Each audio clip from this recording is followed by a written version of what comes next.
یہ ہمارے ریاست کے غلط پالیسیوں کی وجہ سے ہم پہ مسلط ہوئی ہے، ورنہ افغانستان کے ساتھ صرف ایک پاکستان تو نہیں ہے، ان کے پڑوس میں تو بہت سارے ممالک ہیں۔ ایران ہے، ایران میں یہ حالات نہیں، ازبکستان میں نہیں ہے، تاجکستان میں نہیں ہے، قرغیزستان میں نہیں ہے۔ تو اگر ہمارے طرف یہ حالات ہے تو اس کا مطلب یہ ہے کہ یہ ہمارے غلط پالیسیوں کی وجہ سے ہے۔ تو ہم اپنے اندرونی اور بیرونی پالیسیوں کو درست کریں، اور خصوصی طور پر افغانستان کے بارے میں ہمارا جو پالیسی ہے، جو کہ کئی بار ناکام ہو چکا ہے، بار بار ہم نے کوشش کیا۔ ہم نے یہ کہا کہ جب سوویت یونین نکل جائے گا تو ہم اپنے مقاصد حاصل کر لیں گے۔ سوویت یونین نکل گیا، ہمیں اپنا مقصد حاصل نہیں ہوا، جس کے لیے ہم نے مجاہدین کو سپورٹ کیا تھا۔ پھر مجاہدین آئے، پھر ہم نے کہا کہ جب طالبان آئیں گے اور یہ مجاہدین کو نکال دیں گے تو ہمارے مقاصد پورے ہو جائیں گے۔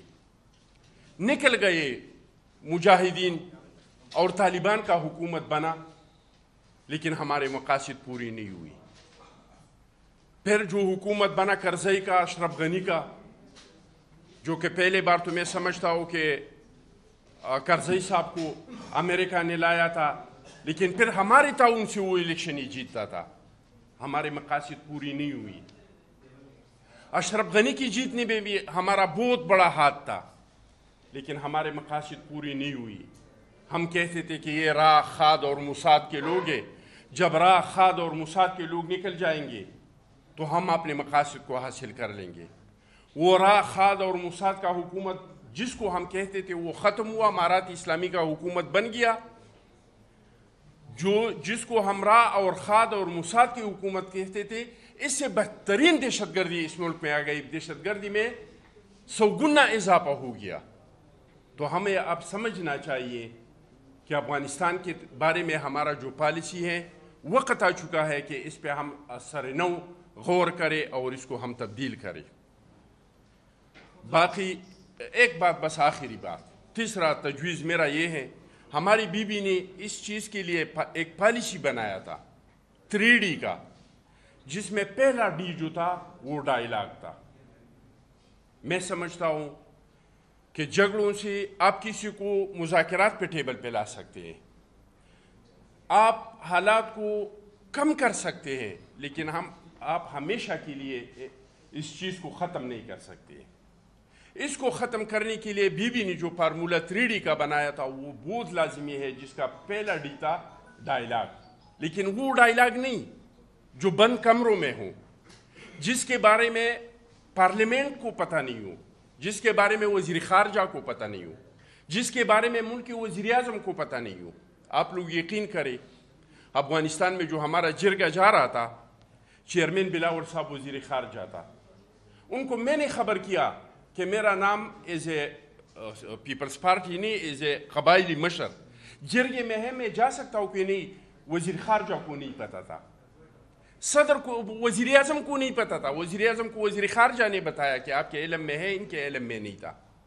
میں سمجھتا ہوں کہ ڈائیلاگ، لیکن پارلیمنٹ کے مرضی سے سیاسی طاقتوں کو آن بورڈ لے کے، شہداء کے وارثاء کو اعتماد میں لے کے، جو لوگ ریاست کے ساتھ اس دہشت گردی کی جنگ میں کڑے تھے، ان کے مشاورت کے ساتھ اگر مذاکرات ہو جاتے ہیں تو مجھے یقین ہے انشاءاللہ تعالیٰ کہ وہ مذاکرات کبھی ناکام نہیں ہوں گے۔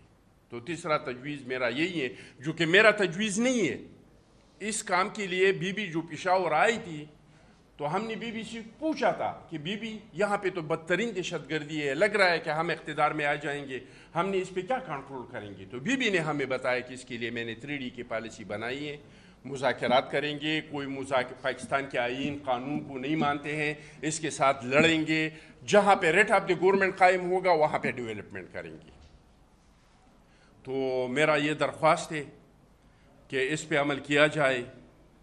اور تیسرا یہ کہ آخری ڈی جو تھا وہ تھا ڈیولپمنٹ کا، تو ہمارے ساتھ مرجر میں جو 100 ارب کا وعدہ ہوا تھا کہ سالانہ آپ لوگوں کو 100 ارب کا امداد دیں گے، اور 1010 سال میں ہم آپ لوگوں کو سپورٹ کریں گے. 5 سال 10 سال تک آپ لوگوں پہ پرائز نہیں ڈالیں گے, اور 10 سال تک آپ لوگوں کو سپورٹ کریں گے کہ 5 سال تک ریہیبلیٹیشن ہو جائے, اور 5 سال میں پھر آپ لوگوں کو ڈاؤن ڈسٹرکٹ مرجر پاٹا جو ہے اس کو ڈاؤن ڈسٹرکٹ کے برابر انفراسٹرکچر میں لائے جائیں گے.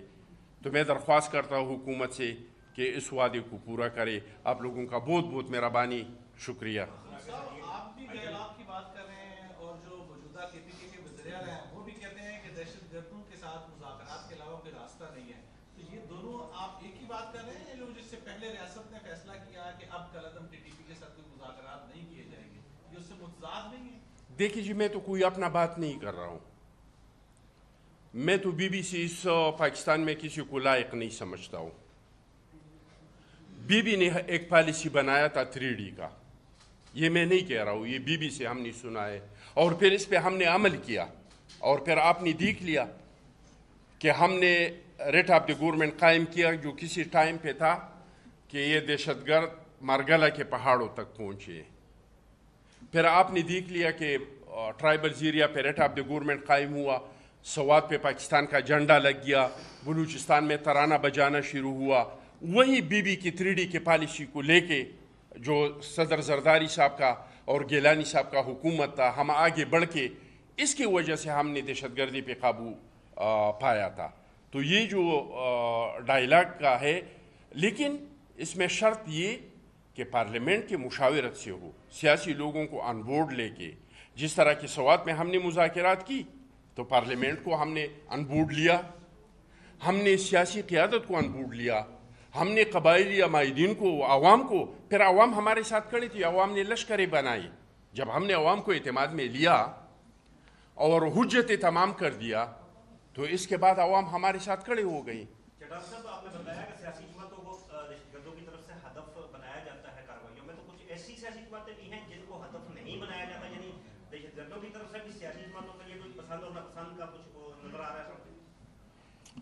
دیکھیے جی, کچھ جماعتیں تو ہے, خصوصی طور پہ میں تو یہ تو آپ کو نہیں کہہ رہا ہوں کہ کن کی نہیں بنا رہے ہیں, میں آپ کو وہ کہہ رہا ہوں جس کو بنا رہے ہیں. تو بنانے میں پیپلز پارٹی ہے, بنانے میں عوامی نیشنل پارٹی ہے, جماعت علماء اسلام ہے, یہ آج کل جو ہیں وہ زیادہ اس کو بنا رہے ہیں.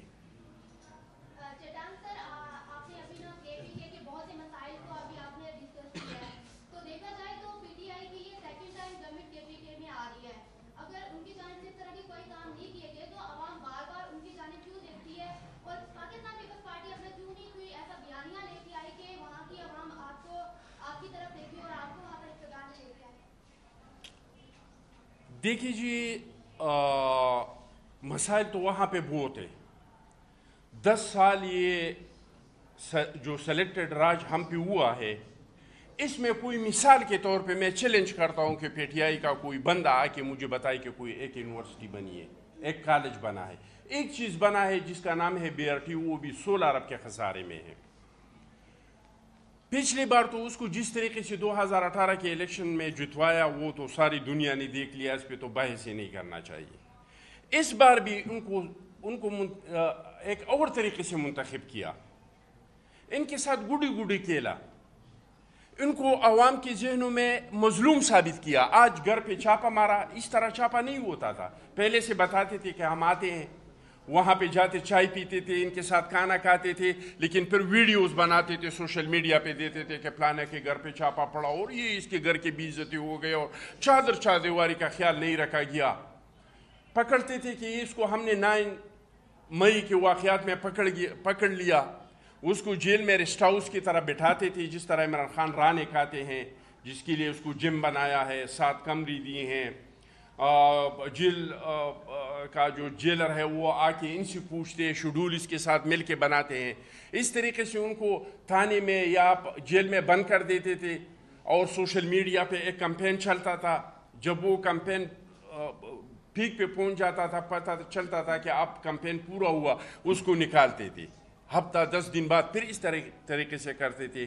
تو وہاں کے لوگوں میں ان لوگوں کو الیکشن سے پہلے سوچے سمجھے منصوبے کے تحت ایک مظلوم ثابت کر دیا کہ ان لوگوں کے ساتھ بہت زیادہ ظلم ہو رہا ہے. اور سمپتیز کی بنیاد پہ لوگوں نے اس کو ووٹ دیا, کام کی بنیاد پہ نہیں دیا ہے. آپ پی ٹی آئی کی کسی بھی درینہ ورکر سے پوچھ لے, آپ کسی بھی صحافی سے پوچھ لے, وہاں کے جو بیٹ رپورٹر ہیں ان سے پوچھ لے, آپ کو کوئی نہیں بتا سکتا ہے کہ پی ٹی آئی کو جو ووٹ ملا ہے وہ کام کی بنیاد پہ ملا ہے کہ پی ٹی آئی نے پختونخوا میں کوئی اتنا بہتر کام کیا ہے, یا پی ٹی آئی کے اتنے بہترین کارکردگی ہیں اس وجہ سے سمپتیز کا ووٹ. اور سمپتیز کا ووٹ کے پی کے میں ملتا ہے. آپ نے دیکھ لیا کہ میرے حلقے میں وہ ریحان زیب کو جو شہید کیا گیا